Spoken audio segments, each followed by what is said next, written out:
अस्सलाम वालेकुम dear aspirants, I am Satyan Ali, lecturer botany in higher education department. आज paper conduct हुआ है फेडरल पब्लिक सर्विस कमीशन की तरफ से असिस्टेंट प्रोफेसर का बायोलॉजी, जोलॉजी, बॉटनी की सीट पर, और बहुत ही आसान पेपर ही हम कह सकते हैं, डिफिकल्टी लेवल ज्यादा नहीं था। एफपीएससी का पेपर हम तक पहुंचता है हमारे कैंडिडेट्स के थ्रू। तो अमूमन ये होता है कि कैंडिडेट जब पेपर देकर निकलते हैं तो स्टेटमेंट्स उनके माइंड में आगे पीछे होना शुरू हो जाती हैं, तो जब हम तक पहुंचती हैं तो वो क्या से क्या बन जाती हैं, लेकिन कम से कम ये आइडिया हो जाता है कि किस तरह का क्वेश्चन था। क्वेश्चन की स्टेटमेंट तो फिर याद रह जाती है, क्वेश्चन के ऑप्शंस बिल्कुल भी याद नहीं रहते। तो हमें खुद से असेस करना पड़ता है कि क्या आंसर होना चाहिए या किस पर्सपेक्टिव से क्वेश्चन पूछा गया होगा।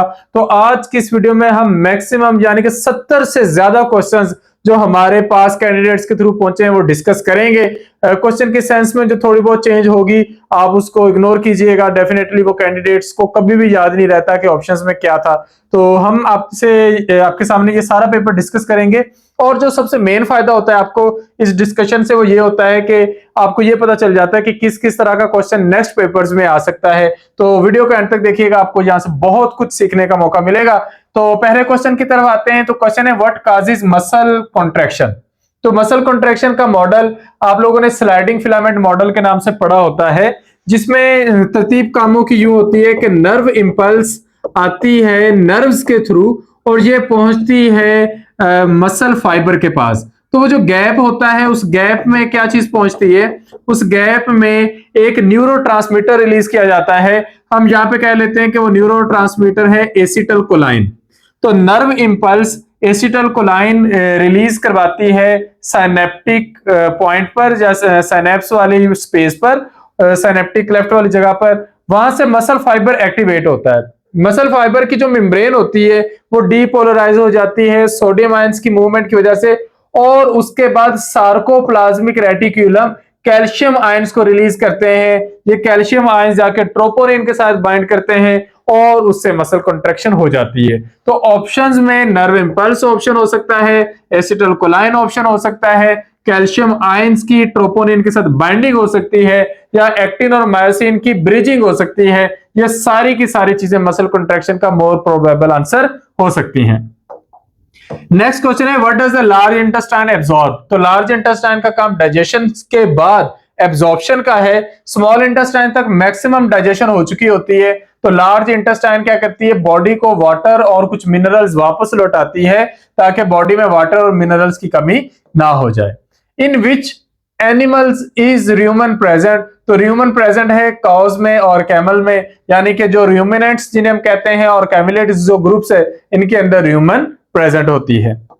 नेक्स्ट है, विच bacteria responsible for nitrogen fixation. तो अब नाइट्रोजन साइकिल जो कंप्लीटली पढ़ते हैं उसमें बहुत सारे बैक्टीरिया अपना अपना रोल प्ले करते हैं। कोई नाइट्रिफिकेशन करते हैं, कोई नाइट्रोजन फिक्सेशन करते हैं, कोई डीनाइट्रिफिकेशन करते हैं। लेकिन अब अगर आप ज्यादा प्रिसाइज होकर जाएंगे तो सबसे परफेक्ट आंसर है राइजोबियम, या फिर आप एजोबैक्टर्स को भी इसके अंदर कंसीडर कर सकते हैं। राइजोबियम जो है नाइट्रोजन फिक्सेशन के लिए ज्यादा परफेक्ट आंसर बनता है। नेक्स्ट क्वेश्चन है, where does fertilisation occur. Humans में ये होता है कि जो फीमेल गैमीट होता है यानी कि ओवम होता है वो फैलोपियन ट्यूब के अंदर मौजूद होता है। तो मेल गैमीट यानी कि स्पर्म जो होता है वो जाकर ओवम को फर्टिलाइज करता है फैलोपियन ट्यूब के अंदर, ओविडक्ट के अंदर। तो वहां पर फर्टिलाइजेशन होती है, फिर वो फर्टिलाइज्ड एग जो होता है जाइगोट के फॉर्म में आता है और यूट्रस में प्लेसेंटा के अंदर इंप्लांट हो जाता है। नेक्स्ट क्वेश्चन है, where is bile acid produce. तो बाइल प्रोड्यूस करना जिम्मेदारी है लीवर की, और फिर वहां से बाइल डक्ट जो होती है वो उसको लेकर आती है, स्टोर कर देती है। उस बाइल को एक्चुअली स्टोर कर लिया जाता है गाल ब्लेडर के अंदर यानी कि पित्ते के अंदर, और फिर वहां से उसको पहुंचा दिया जाता है स्मॉल इंटेस्टाइन के पहले रीजन में, जिसे हम ड्यूडेनम का नाम देते हैं। Who is the father of genetics. ग्रीगर Joshua Mendel को हम फादर ऑफ जेनेटिक्स कहते हैं, क्योंकि जो law of segregation, law of independent assortment, inheritance के जो बेसिक लॉज हैं वो ग्रीगर मेंडल की तरफ से आए थे। नेक्स्ट है, what is RNA polymerase 2 responsible for. देखें, RNA polymerase 1, RNA polymerase 2, RNA polymerase 3, तीनों का काम आरएनए बनाना है। आरएनए पॉलीमरेज 1 का काम राइबोसोमल आरएनए बनाना है।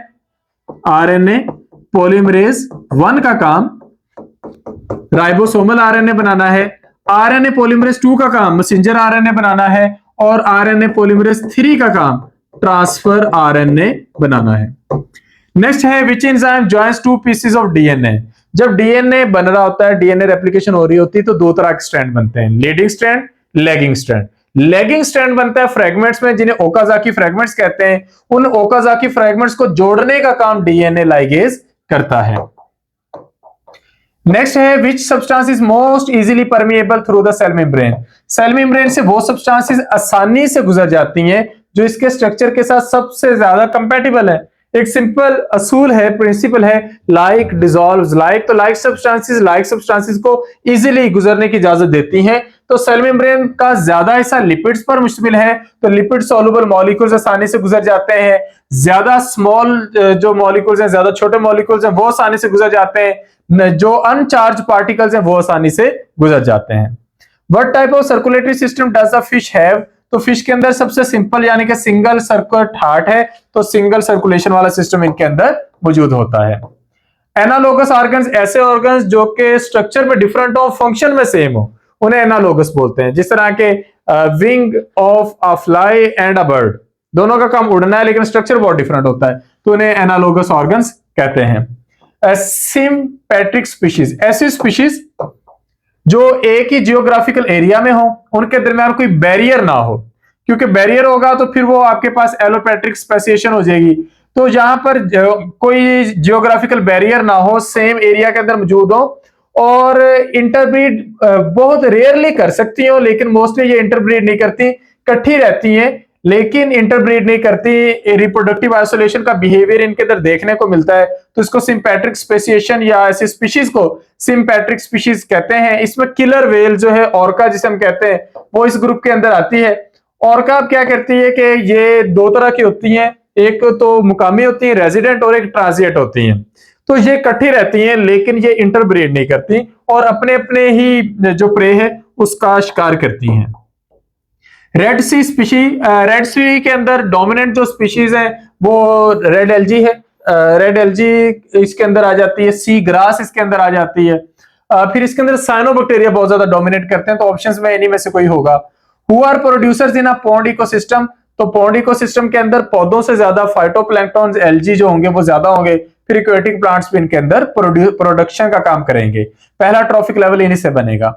What is the open sea water zone. तो ओपन सी वाटर जोन के लिए हम पेलेजिक जोन की टर्म यूज करते हैं। वैसे तो लिम्नेटिक जोन की टर्म भी यूज की जाती है ज्यादातर फ्रेश वाटर इकोसिस्टम्स के अंदर। फ्रेश वाटर इकोसिस्टम्स के अंदर जो ओपन वाटर जोन होता है उसको हम लिम्नेटिक जोन का नाम देते हैं, लेकिन यहाँ पर पेलेजिक जोन हम एक ओवरऑल टर्म यूज करते हैं ओपन सी वाटर जोन के लिए। तो इसमें फिर आगे टॉप जोन और बॉटम जोन आ जाते हैं। डबल रिंग एडेनिन क्या है। एडेनिन असल में एक नाइट्रोजनस बेस है। एडिनोसिन एक न्यूक्लियोसाइड है। एडिनोसिन मोनोफॉस्फेट, डाइफॉस्फेट और ट्राइफॉस्फेट असल में न्यूक्लियोटाइड्स हैं। लेमार्क की थ्योरी कौन सी थी। उसकी थ्योरी थी इनहेरिटेंस ऑफ एक्वायर्ड कैरेक्टर्स। उसके पोस्टुलेट्स हैं यूज एंड डिसयूज, कि एनिमल जिस अपने बॉडी पार्ट को ज्यादा यूज करेंगे वो ज्यादा डेवलप होगा, जिसको कम यूज करेंगे वो खत्म हो जाएगा। फिर वो जो कैरेक्टर होंगे वो अगली नस्ल में ट्रांसफर हो जाएंगे, और ऑर्गेनिजम्स लगातार अपने आप को माहौल में बेहतर करने की कोशिश करते रहेंगे। नेक्स्ट है एंटीकोडॉन किस पर होता है। यहां पर आप जेनेटिक्स के बुनियादी असूलों की तरफ आएंगे।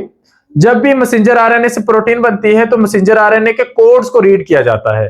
तो मैसेंजर आरएनए पर मौजूद होते हैं जेनेटिक कोड्स, और उन जेनेटिक कोड्स के कंप्लीमेंट्री एंटीकोडॉन्स होते हैं ट्रांसफर आरएनए के पास। और हर ट्रांसफर आरएनए किसी मखसूस अमीनो एसिड को लेकर आता है, और राइबोसोमल आरएनए उनको ज्वाइन करके प्रोटीन बनवा देता है।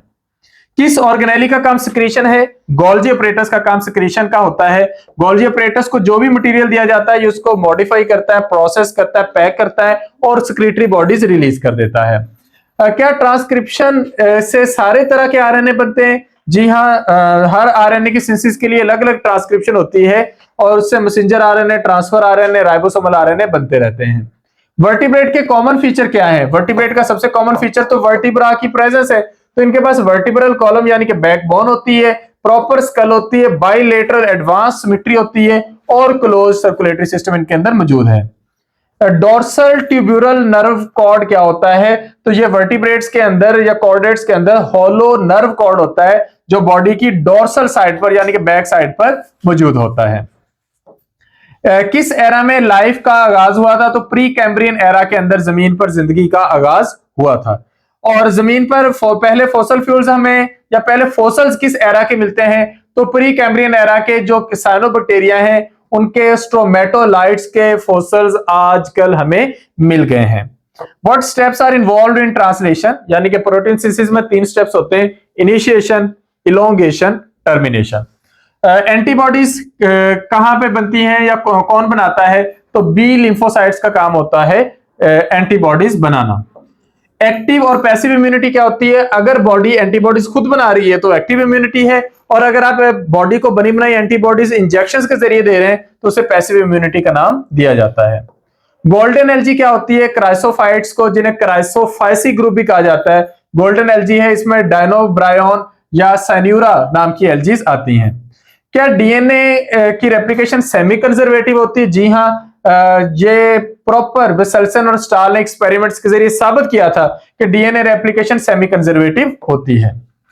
फीमेल सेक्स ऑर्गन मॉस के अंदर क्या होता है? मॉसिस और फंड्स के अंदर 2 तरह के सेक्स ऑर्गन्स होते हैं गेमेटोफाइट के अंदर, एंथ्रीडिया और आर्चिगोनिया। जो एंथ्रीडिया होता है वो मेल सेक्स ऑर्गन होता है, आर्चिगोनिया जो होता है फीमेल सेक्स ऑर्गन होता है। और यहां पर यही बात एक और तरीके से पूछी गई है, तो गेमेटोफाइट्स के पास जो सेक्स ऑर्गन्स होते हैं फ्यूनेरिया में, वो एंथ्रीडिया और आर्चिगोनिया होते हैं। कौन सा कंपोनेंट ज्यादा पोल्यूशन फैलाता है? इंडस्ट्रियल वेस्ट सबसे ज्यादा पोल्यूशन फैलाता है।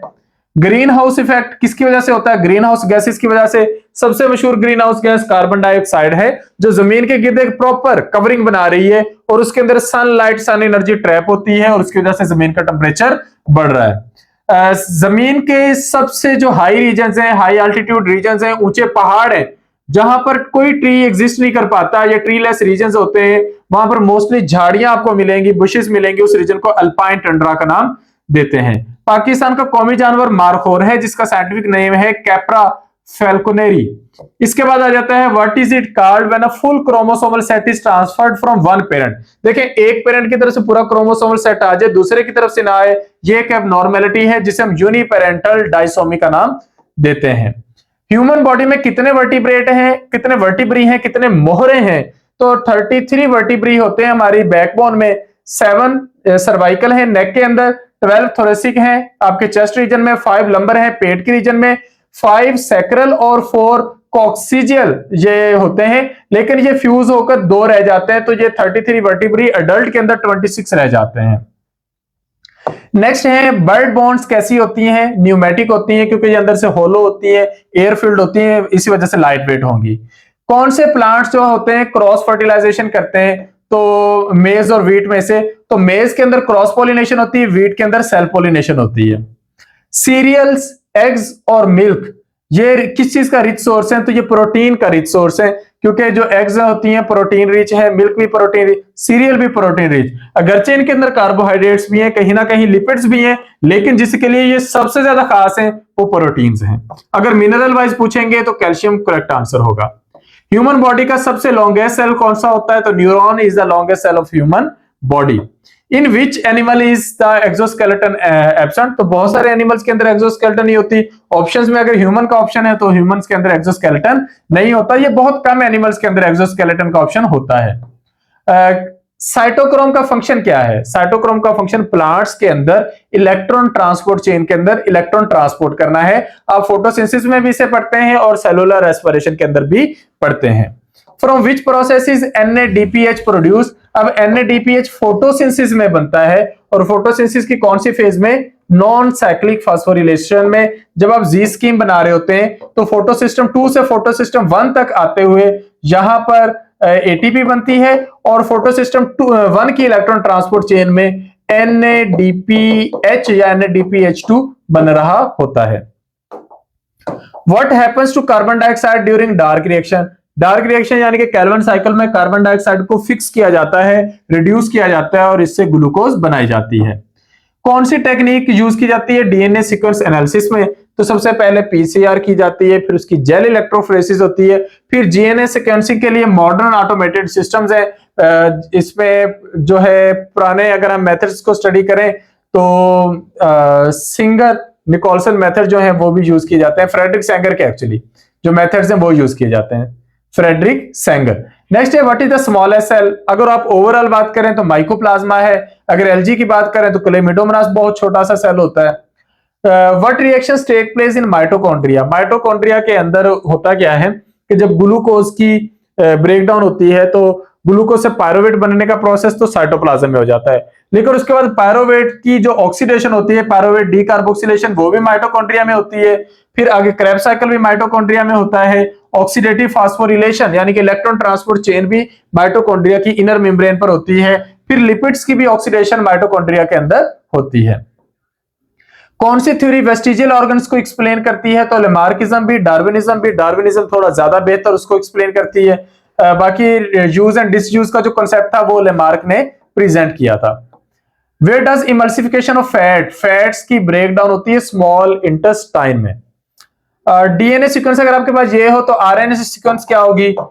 ट्रिपल ए की जगह ट्रिपल यू आ जाएगा, टी की जगह ए, डबल जी की जगह डबल सी और सी टी की जगह जी ए आ जाएगा।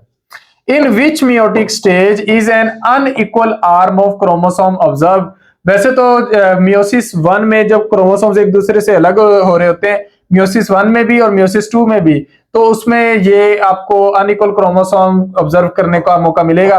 वैसे अगर ये देखा जाए तो एक होते हैं आपके पास मेटाफेज क्रोमोसोम जिसमें दोनों आर्म्स बराबर होते हैं, एक मेटासेंट्रिक एक्चुअली से बोलते हैं। फिर सब मेटासेंट्रिक होते हैं जिसमें एक स्मॉल होता है, एक लार्ज होता है।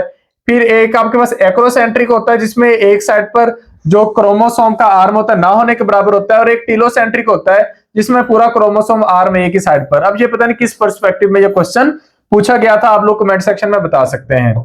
फोटोसिंथेसिस में ऑक्सीजन कहां से आती है? फोटोसिंथेसिस की इक्वेशन है carbon dioxide plus water, it leads to glucose and oxygen. तो अब ये ऑक्सीजन कहां से आती है? ये प्रॉपर एक्सपेरिमेंट्स के जरिए साबित हो चुका है कि जो ऑक्सीजन है वो वाटर के ब्रेकडाउन से आती है। फोटोसिंथेसिस किस टाइप का रिएक्शन है? फोटोसिंथेसिस रिडॉक्स रिएक्शन है, क्योंकि ऑक्सीडेशन भी हो रही है, रिडक्शन भी हो रही है। ओवरऑल कहेंगे तो कैटाबोलिक है या एनाबोलिक? ये एनाबोलिक रिएक्शन है। मेंडल के लॉ में अगर आप एक ही कैरेक्टर की दो लील्स ढूंढ रहे हैं तो कहां पर मिलेंगी? वो होमोलोगस क्रोमोसोम्स पर मिलेंगी, यानी कि एक जैसे क्रोमोसोम्स पर। Why is close relative marriage harmful? ये जो कजन मैरिज होती है या क्लोज रिलेटिव मैरिज हार्मफुल इसलिए होती है क्योंकि एक ही फैमिली के अंदर किसी एक कैरेक्टर की रिसेसिव एलील्स के इकट्ठे होने के चांसेस ज्यादा होते हैं, तो फिर उससे जेनेटिक डिसऑर्डर्स बढ़ जाते हैं। What blood type can be blood person receive? तो एक बंदे का ब्लड ग्रुप बी है तो उसे क्या मिल सकता है? अब यहाँ पे पॉजिटिव नेगेटिव की तो बात नहीं की गई, तो बी ब्लड ग्रुप वाले को बी ब्लड लग सकता है और ओ ब्लड लग सकता है, क्योंकि ओ को हम यूनिवर्सल डोनर का नाम देते हैं। आगे ही which of the following is a nonsense codon? तो नॉनसेंस कोडॉन वो होता है जो कि स्टॉप कोडॉन हो, यानी कि जहां पर आकर अमाइनो एसिड्स का जो ट्रांसफर है वो रुक जाए। तो UAG, UGA, ये और आपके पास ये दोनों जो है UAG और UAA, ये आपके पास आ जाएंगे नॉनसेंस कोडॉन्स में। इसके अलावा वैसे ये UAA भी इसके अंदर आता है, तो ऑप्शंस में UAG भी है, UAA भी है, ये दोनों ही नॉनसेंस है। AUG आपके पास स्टार्ट कोडॉन होता है। What is the rate of nucleotide incorporation per second during DNA translocation? DNA translocation कहते हैं DNA रेप्लिकेशन की दूसरी फेज को, जिसे आप इलोंगेशन फेज भी कहते हैं। तो इसमें अगर प्रोकैरियोट्स में देखें तो 750 to 1000 न्यूक्लियोटाइड पर सेकंड ट्रांसफर हो रहे होते हैं। यूकैरियोट्स के अंदर थोड़ा स्लो प्रोसेस है, 50 न्यूक्लियोटाइड्स पर सेकंड। नेक्स्ट है what is an example of pleiotropy? Pleiotropy होता है कि एक जीन एक से ज्यादा कैरेक्टर्स को कंट्रोल कर रही हो। तो ह्यूमंस के अंदर जो एल्बिनिज्म है वो प्लियोट्रोपी के केसेस में आता है, या फिर सिकल सेल एनीमिया भी इसी में आता है। मेंडेलियन जेनेटिक्स को हम क्या कहते हैं? इसको हम क्लासिकल जेनेटिक्स कहते हैं। रेस्पिरेशन की किस फेज में कोई एटीपी नहीं बनती? ग्लाइकोलाइसिस में बनती है, पायरुवेट डीकार्बोक्सिलेशन में नहीं बनती, क्रेब्स साइकिल में बनती है, और ऑक्सीडेटिव फास्फोरिलेशन में बन रही है। तो किस में नहीं बन रही? पायरुवेट डीकार्बोक्सिलेशन में। पौधे कौन से टिश्यूज को यूज करते हैं पानी और मिनरल्स के ट्रांसपोर्ट के लिए? जाइलम को यूज करते हैं। पौधे रूट कैप बनाने के लिए कौन से सेल्स का इस्तेमाल करते हैं? तो क्लिप्टोजन का इस्तेमाल करते हैं। स्टेम के अंदर जाइलम की अरेंजमेंट मोस्टली एंडार्च होती है, यानी कि प्रोटोजाइलम सेंटर में, और जो बाद में बना रहा है आपके पास मेटाजाइलम वो बाहर वाली साइड पे मौजूद होगा। सेल पोलिनेशन ये हम पहले भी डिस्कस कर चुके हैं। सेल पोलिनेशन पी, वीट और राइस में होगी। क्रॉस पोलिनेशन मेज, एप्पल और मस्टर्ड में होगी। कौन से पिगमेंट सीड जर्मिनेशन में इंपॉर्टेंट रोल प्ले करते हैं? फाइटोक्रोम्स। स्पोर प्रोड्यूसिंग ऑर्गन ब्रायोफाइट्स में कौन सा होता है? स्पोरेंजियम बोलते हैं उसे। कॉमन ब्रेड मोल्ड का साइंटिफिक नेम? राइजोपस स्टोलोनाइफर। कौन सी एल्गी के पास फ्यूकोजेंथिन होता है? ब्राउन एल्गी, जिसका ग्रुप बनेगा फियोफाइसिस, और इसके अंदर फ्यूकस और लेमिनेरिया आते हैं, और जो सबसे बड़ी एल्गी है कैल्प्स, वो भी इसी के अंदर आते हैं। बेस्ट पोल्यूशन इंडिकेटर, देखें बायो इंडिकेटर आप कहते हैं लाइकन्स को, लाइकन सबसे करेक्ट आंसर है, लेकिन अगर आपने एल्गी में ही ढूंढना है तो कारा आपका करेक्ट आंसर बन जाएगा। कौन सी एल्गी के पास स्पाइरल शेप क्लोरोप्लास्ट होते हैं? तो स्पायरोजायरा के पास स्पाइरल शेप क्लोरोप्लास्ट रिबन की फॉर्म में मौजूद होते हैं। डाइजेस्टिव ऑर्गन अगर आप अर्थवर्म का ढूंढेंगे तो उसमें mouth, pharynx, oesophagus, crop, gizzard और इंटेस्टाइन होंगे। स्मूथ मसल का काम होता है इनवॉलेंटरी कंट्रैक्शन करना, यानी कि आपके बॉडी के वो फंक्शंस जो आपके डायरेक्ट कंट्रोल में नहीं है वो स्मूथ मसल्स के थ्रू होते हैं। और नेक्स्ट क्वेश्चन है, what attaches muscle to bone? Muscle को बोन के साथ जोड़ने का काम टेंडन करते हैं, बोन को बोन के साथ जोड़ने का काम लिगामेंट करते हैं। And the very last question is, when did dinosaurs become extinct? तो हमारी जमीन पर डायनासोर्स एक्सटिंक्ट हुए 66 मिलियन ईयर्स अगो, यानी कि क्रीटेशियस पीरियड में। तो यहां पर डिस्कशन कंप्लीट हो जाती है assistant professor bio botany zoology की। हमने lecturer bio botany zoology, SET bio botany zoology, AP bio botany zoology सबकी तैयारी के बाद अब उसकी डिस्कशन का एक प्रॉपरली आगाज किया है। वो सारे आपको हमारे जो डिस्कस्ड पास्ट पेपर्स हैं वो आपको हमारे YouTube चैनल पर मिल सकते हैं। दोबारा से 2026 का जो एड 2 आया है उसमें अगेन सीटें अनाउंस हो गई हैं, बायो बॉटनी जोलॉजी की भी, और भी बहुत सारे सब्जेक्ट्स में सीटें अनाउंस हुई है। तो उनकी तैयारी के लिए आप लोग हमसे कांटेक्ट कर सकते हैं। कांटेक्ट करने के लिए आप इस नंबर पर राब्ता करेंगे 0333-260-5045। और इन केस अगर आप जस्ट बुक पर इक्तफा करना चाहते हैं तो आप लोग हमसे बुक ऑर्डर कर सकते हैं इस नंबर पे 031077500306। इन नंबर से कांटेक्ट करके आप लोग बुक ऑर्डर कर सकते हैं। तो यहां पर पेपर की डिस्कशन कंप्लीट होती है। उम्मीद है इससे आपको काफी फायदा हुआ होगा। मैं वीडियो के शुरू में आपको बता चुका था कि स्टेटमेंट्स हम तक पहुंचती है कैंडिडेट्स के थ्रू। अगर आप ज्यादा बेहतर स्टेटमेंट्स जानते हैं या एग्जैक्ट ऑप्शंस या करेक्ट आंसर जानते हैं तो आप कमेंट सेक्शन में जरूर बताइएगा, उससे बहुत सारों का फायदा होता जाएगा। Thank you, Allah Hafiz.